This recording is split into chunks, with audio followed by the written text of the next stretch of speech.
ួស្រីតើអូនឈ្មោះអីសប្រណីប្រាប់ផងខ្ញុំមិនខ្ចីនឹងឆ្លើយឆ្លងទេមិនត្រូវបាច់ឆ្លើយឆ្លងបាច់ឆ្លើយបានម្ដងនំតែបងបានចិត្តមិនត្រូវបាច់ឆ្លើយឆ្លងបាច់ឆ្លើយបានម្ដងនំតែបងបានចិត្ត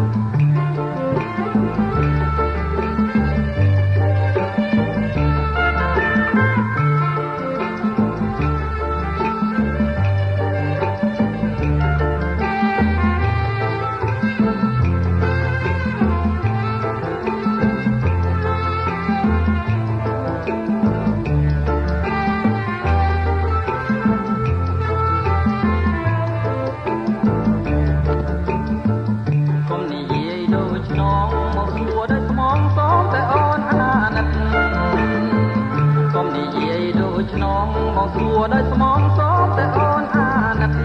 អូនខ្លាចតែមិនគិតទេខ្លាចណាស់តែមិនគិត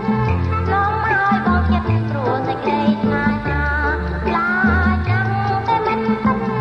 លងមកឲ្យបងចិត្តព្រោះតែក្តីឆ្ងាយណា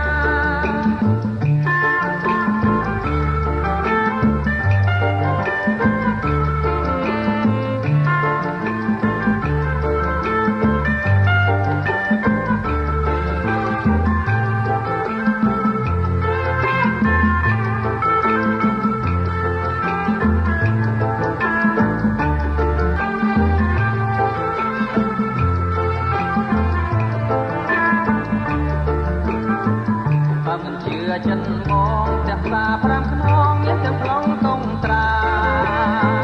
បើមិនជឿចិនបងទាំងសា5ខ្នងមានទាំងប្លង់តុងត្រាបងសញ្ញេជូនជីវ៉ាទៅកាន់ឈ្មោះដល់សាលាឲ្យតែស្នេហាជីវ៉ាអូនបានបងកាត់ឈ្មោះដល់សាលា